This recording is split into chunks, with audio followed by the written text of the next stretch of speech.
Ashamaa harka fuunee akkam jirtu daawwattoota qubee TV oduu qubee isaatii kanaan isinitti himaa oduu waliin an Sablee Alamuuti.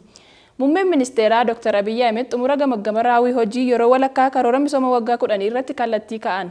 Ministeerri muummee Fidirii Dr. Abiyyi Ahmed xumura gamaggama raawwii hojii yeroo walakkaa karoora misooma waggaa 10 irratti kallattiiwwan hojii kaa'uun gamaggamichi xumuramoo odeeffannoo waajjira ministeera muummee irraa argame ni mul'isa. Saudi Arabiyaan gabaasa ajjeechaa lammiilee Itoophiyaa walqabatee Human Rights Watch baase yoo haalu mootummaan Itoophiyaa dhimmicha qorachaa akka jiru hime. Leensaa hordofaa dabalata qabdi.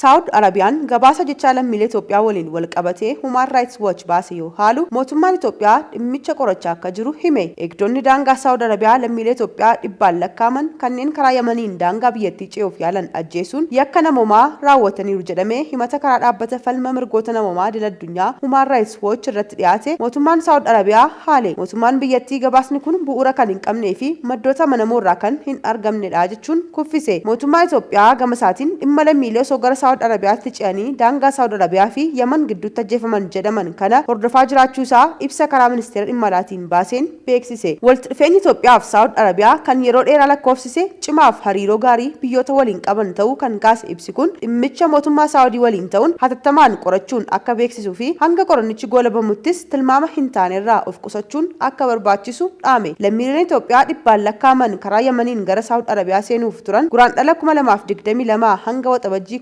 2023tti eegdota daangaa Saudi Arabiyaatiin rasaasaan ajjeefamuu Human Rights Watch beeksisuun isaa ni yaadatama. Mootummaan Saudi Arabiyaa dubartootaaf daa'imman hedduu dhukaasaan ajjeesuu isaa dhaabbanni mirga namoomaa kun gabaasa isaan qeeqee ture. Dhaabbanni mirga namoomaa kun mootummaan Saudi Arabiyaa imaammata meeshaa waraanaa baqattootaa fi koolugaltoota irratti fayyadamuu hayyamu kamiyyuu akka dhiisus gaafatee ture. Kan hordofuun sabaa himaan Al Jazeeraa akka gabaasetti aangaa'onni Saudi Arabiyaa ajjechaa lammiilee Itoophiyaa eegdota daangaatiin raawwatame jedhame kana haaluu isaanii addeesse. Kana hordofuun sabaa himaan Al Jazeeraa akka gabaasetti aangaa'onni Saudi Arabiyaa ajjechaa lammiilee Itoophiyaa eegdota daangaatiin raawwatame jedhame kana haaluu isaanii addeesse. Human Rights Watch gabaasa isaa kana keessatti biyyoonni dhimmicha irratti yaaddoo qaban itti gaafatamummaa mirkaneessuuf dhiibbaa akka godhan gaafatee ture. Dhaabbanni mootummoota gamtoomanii dhimmicha akka qoratus gaafate. Gama biraatiin mootummaan Ameerikaa dhimma kana irratti mootummaa Saudi waliin mari'achuu beeksise.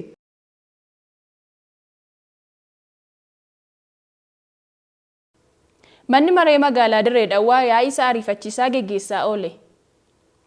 Manni maree magaalaa Dirree Dhawwaa yaa'ii ariifachiisaa lammaffaa bara hojii sadaffaa geggeessaa oole. Yaa'icha irrattis marii gaggeeffameen nageenyaa fi misooma biyyaaf qindoominaan hojjetamaa jiraachuun ibsame. Manni marichaa yaa'ii isaa muudamoota garaagaraas mirkaneessuun ragaan biiroo quunnamtii magaalichaa irraa argame ni mul'isa. Naannoo Tigraayitti ayyaanni Ashandaa kabajamuu eegale. Ayyaanni Ashandaa naannoo Tigraayitti guyyaa har'aa irraa eegalee sagantaalee garaagaraan kabajamuu eegaluu isaa itti gaafatamaan biiroo aadaa fi turizimii bulchiinsa yeroo naannoo Tigraayitti Dr. Atsibahaa Gabre Egzaabeer himani. Kabajni ayyaana Ashandaa kunis hanga hagayya 24 bara 2013tti kan itti fufu yoo ta'u agarsiisa aadaa fi marii paanaaliin kan kabajamu ta'a jedhame.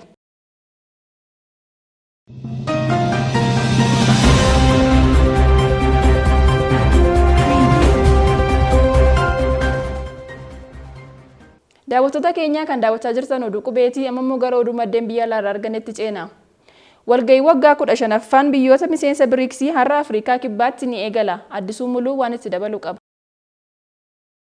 Walgahiin waggaa biyyoota miseensa BRICS har'a Afrikaa kibbaatti eegale. BRICS maqaa isaa gabaabaa kana maqaa biyyoota miseensa ta'anii irraa kan fudhate yoo ta'u bara faranjoota 2009tti hundeeffame. Yaada ijaarsa garee kanaa yeroo jalqabaaf kan maddisiiste Raashiyaa yoo taatu gamtaan kun kan ijaarame miseensonni isaa sirna addunyaa Ameerikaa fi michoota ishee warra lixaatiin durfamu mormuuf waltajjii gargaaramuuf akka ta'etu himama. Biyyoota kanneen akka Biraazil, Raashiyaa, Hindii, Chaayinaa fi Afrikaa kibbaatiin kan ijaarame BRICS walgahii isaa waggaa waggaan gaggeessu magaalota biyyoota hundeessanii keessatti gaggeessa.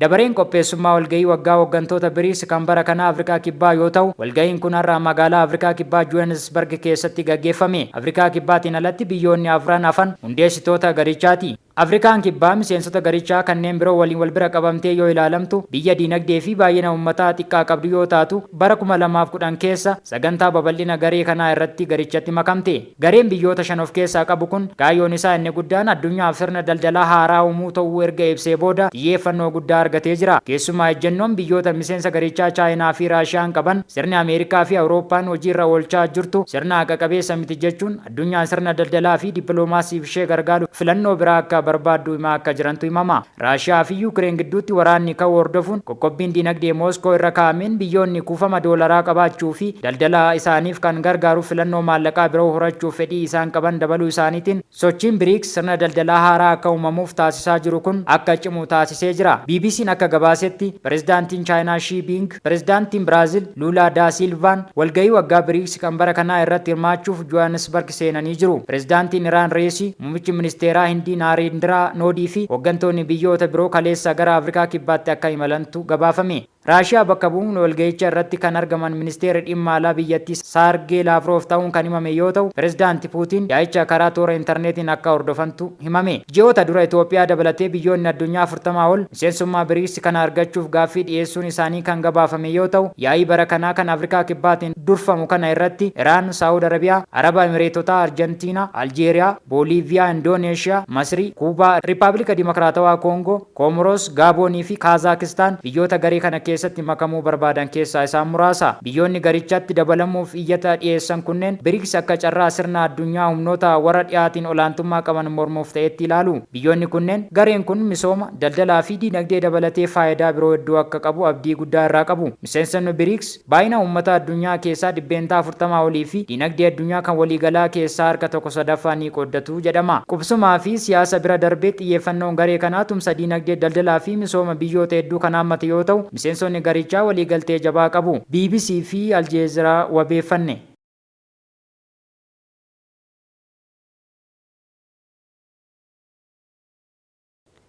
Ministeerri muummee duraanii Taayilaand baqannaa waggaa 15 booda biyyatti deebi'uun hidhaman beekanii Taakkalaa dabalata qabdi.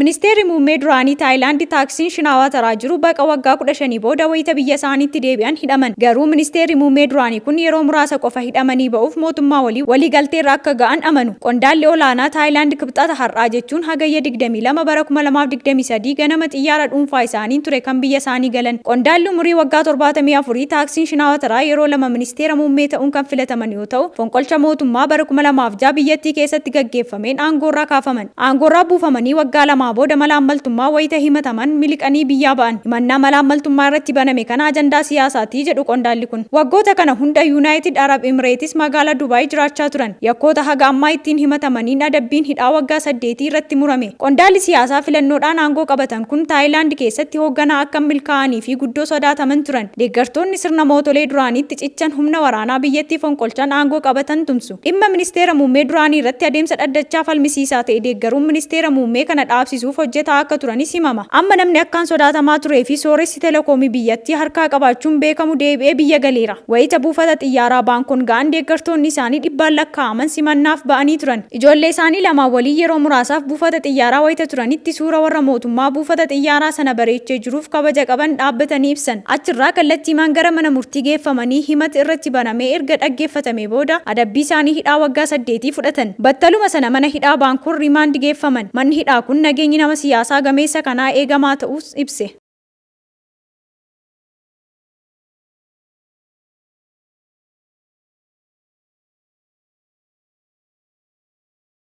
Daawwattoota keenya kan daawwachaa turtan oduu qubeetii oduu qubee waliin Ansabilee Alamuun ture. Qophiileen qubee TV afaan itti fufuu turtii gaarii.